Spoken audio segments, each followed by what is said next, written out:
औज़ुबिल्लाहिमिनश्शैतानिर्रजीम बिस्मिल्लाहिर्रहमानिर्रहीम। प्यारे बच्चों, अस्सलाम वालेकुम वरहमतुल्लाहि वबरकातुहू। आज का जो मौजू हमने चुना है वो है चंद खलाबाज ख़वातीन।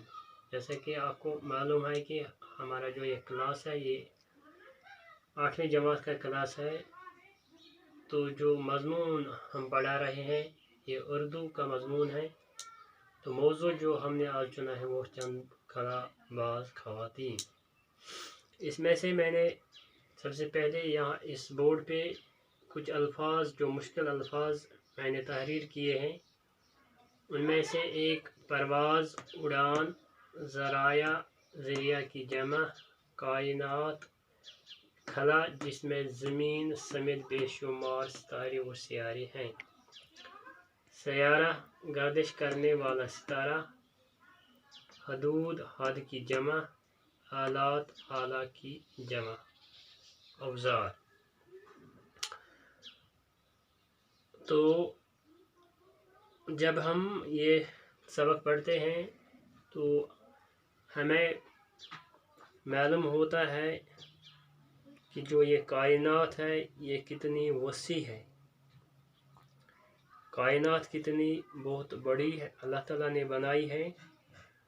तो इसमें से इस खला में कितने लोग गए हैं, तो उनमें से चंद खला बाज़ जो ख़वातीन लोग हैं वो भी इसमें शामिल हैं।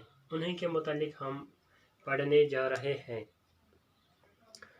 तो जो सबक हम इसमें से पढ़ते हैं तो उसमें से बहुत ज़्यादा टाइम हमारा लगता है, इसलिए मैं ये कहना चाहता हूँ कि हम इसका खुलासा ही करेंगे यहाँ पे। तो आप रवानी खुद ब खुद पढ़ेंगे। तो मैं आपको बताऊँगा कि ये इस चंद जो ये खलाबाज ख़वातीन हैं किस किस ने इसमें शिरकत की है। तो कायनात एक बहुत वसी है और हम इसके एक छोटे से सयारे यानी ज़मीन पर रहते हैं। ज़मीन की सतह से फ़ज़ा ज़्यादा ऊंची नहीं है।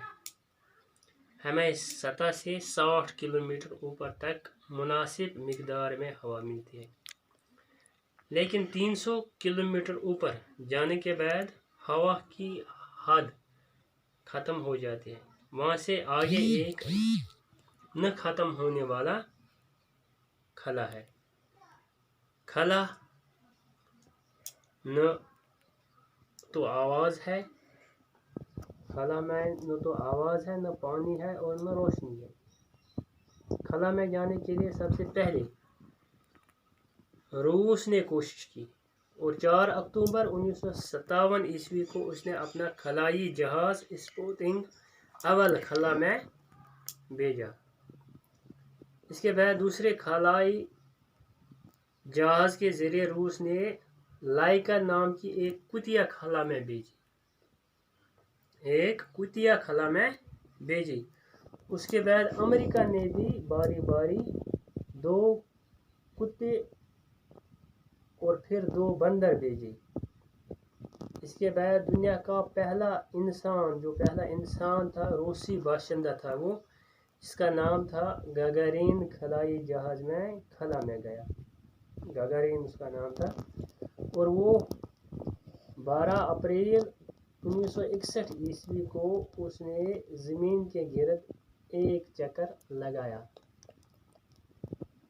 गागारिन के बाद रूस की ही एक खातून वैलेंटीना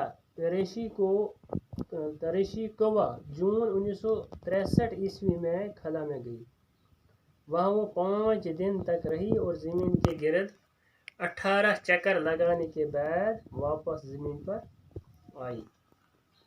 तो इसके साथ दूसरे खलाबाज भी थे। इसके बाद अमेरिका की 3 ख़वातीन खलाई सफ़र पर गई। इनमें एक सीली राइड थी जो 2 बार खला में गई।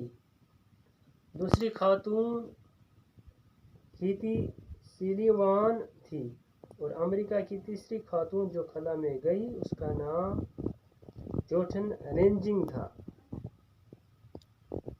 تو ہندوستان کی طرف سے جو اس میں جس نے شرکت کی اس میں، اس کا نام ہندوستان سے راکیش شرما پہلے خلا باز تھے، جو 18 جولائی 1980 عیسوی کو خلائی سفر پر روانہ ہوئی۔ اس کے بعد ہریانہ کی ایک خاتون کلپنا چاولہ خلائی سفر پر گئی۔ اسے ہندوستان کی پہلی خاتون خلائی باز ہونے کا فخر حاصل ہے، یعنی یہ ہندوستان کی پہلی خاتون جو خلا میں گئی۔ تو جب ہم ان کے بارے میں پڑھتے ہیں تو زمین سے 60 کلومیٹر تک، زمین اگر ہم مان لیتے ہیں کہ یہ زمین سے اوپر 60 کلومیٹر تک ہوا رہتی ہے، تو اس کے بعد 60 کلومیٹر سے آگے جب ہم جاتے ہیں 300 کلومیٹر کے بعد جو یہ حصہ یا اس سے آگے والا حصہ ہے اس کو خلا کہتے ہیں۔ تو اسی خلا میں یہ لوگ گئے ہیں ہندوستان کی طرف سے، راکیش گیا ہے یا کلپنا چاولہ گئی ہے، تو امریکہ کی طرف سے یا روس کی طرف سے یہ سارے لوگ اس خلا میں گئے۔ انہیں اپنی طرف سے بہت کوشش کی، بلکہ کوشش ہی نہیں کی بلکہ انہوں نے اپنی جان بھی اس میں دے دی کچھ لوگوں نے۔ تو اس کے بعد کا جو حصہ ہے جو تفصیلاً ہم پڑھیں گے وہ انشاءاللہ ہم کل پڑھیں گے، لیکن میں ایک بار پھر آپ کو یہ دہرانا چاہوں گا کہ اس کا میں نے صرف خلاصی آپ کے سامنے رکھا ہے، نہ کہ میں نے وہ سبق پڑھا ہے جو کتاب پہ لکھا ہے۔ تو لیکن اس میں سے جو یہ مشکل الفاظ میں نے یہاں پہ لکھے ہیں، تو پرواز جو ہے، جو اس میں یہ خلا باز اڑتے ہیں، اڑان بھرتے ہیں، پرواز اس کو اڑان کہتے ہیں۔ ذرائع انہوں نے کون سے طریقے استعمال کیے، کون سے ذرائع استعمال کیے ہیں، یعنی ذریعہ کی جمع۔ کائنات کے متعلق میں نے آپ کو بتایا، خلا جس میں زمین سمیت بے شمار ستارے و سیارے بھی ہیں، یعنی جو یہ خلا ہے اس میں ستارے بھی، زمین بھی اور سیارے بھی سب شامل ہے۔ تو سیارہ جو گردش کرنے والا ستارہ یہ گردش کرتا ہے، گھومتا ہے، تو حدود جو حد ہوتی ہے، کسی کی حد ہوتی ہے کہاں تک، لیکن خلا کی جو حد ہمیں معلوم نہیں، نہ کسی نے پائی ہے، نہ کچھ ابھی تک کسی کو اس کے متعلق ثبوت ملے ہیں۔ آلہ کی جمع، اوزار، یعنی جو ہتھیار، جو اوزار، جو آلات ان لوگوں نے اس میں استعمال کیے ہیں تو وہ بھی اس میں شامل ہے۔ تو اس طرح آج کا جو یہ سبق ہم نے پڑھا ہے، فی الحال ہم نے اس کا آدھا حصہ پڑھا ہے، انشاءاللہ ہم کل اس کا اور ایک حصہ پڑھیں گے۔